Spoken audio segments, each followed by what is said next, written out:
परिवार का नाम गिनवा देते हैं। अरे अपनी जिम्मेदारी खुद लीजिए। 11 सालों के लिए तो सत्ता में आप हैं। इतिहास की बात आप करिए, मैं वर्तमान की बात करना चाहती हूँ। इस ऑपरेशन का सिंदूर का क्रेडिट तो हमारे प्रधानमंत्री जी चाहते हैं। ओलंपिक्स में हमारा मेडल आता है, उसका भी श्रेय लेते हैं। लेकिन सिर्फ श्रेय लेने से नहीं होता नेतृत्व, जिम्मेदारी भी लेनी पड़ती है। देश के इतिहास में यह पहली बार हुआ कि जंग होते होते ही रुक गई, और इस रुकावट का ऐलान हमारी सरकार, हमारी सेना नहीं करती, अमेरिका के प्रेसिडेंट करते। इतिहास में चले गए। नेहरू ने क्या किया, इंदिरा गांधी ने क्या किया, यहाँ तक कि मेरी माँ के आंसुओं तक चले गए। लेकिन इस सवाल का जवाब नहीं दिया कि ये सीज फायर हुआ क्यों, ये जंग रुका क्यों।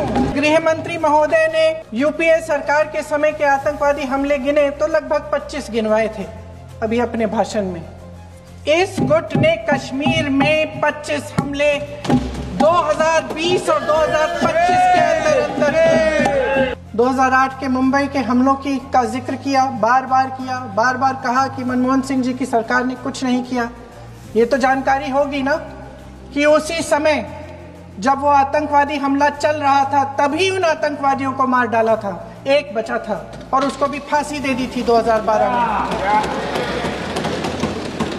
महाराष्ट्र के मुख्यमंत्री ने इस्तीफा दिया। देश के गृह मंत्री ने जिम्मेदारी लेकर इस्तीफा दिया। एक जवाबदेही थी पब्लिक के प्रति, एक जवाबदेही थी इस देश की जनता के प्रति, इस देश की धरती के प्रति। गृह मंत्री जी के कार्य क्षेत्र में आता है इंटेलिजेंस ब्यूरो। क्या गृह मंत्री जी ने इस्तीफा दिया? इस्तीफा छोड़िए, जिम्मेदारी ली। गृह मंत्री महोदय श्री अमित शाह जी के नाक के नीचे पूरा मणिपुर जल गया, दिल्ली में दंगे हुए, पहलगाम में हमला हुआ, और आज भी वे उसी पद पर बैठे हैं। क्यों? मेरी माँ की आंसू की बात किए, मैं इसका जवाब देना चाहती हूँ। मेरी माँ के आंसू तब गिरे जब उनके पति को आतंकवादियों ने शहीद किया, जब वे मात्र 44 साल की थी। और आज अगर मैं इस सदन में खड़ी हूं और उन 26 लोगों की बात कर रही हूं, मैं इसलिए कर रही हूं क्योंकि मैं उनका दर्द जानती हूं, महसूस करती हूं।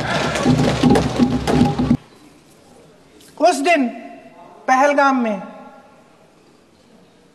26 परिवार उजड़ गए, उनमें से 25 भारतीय थे।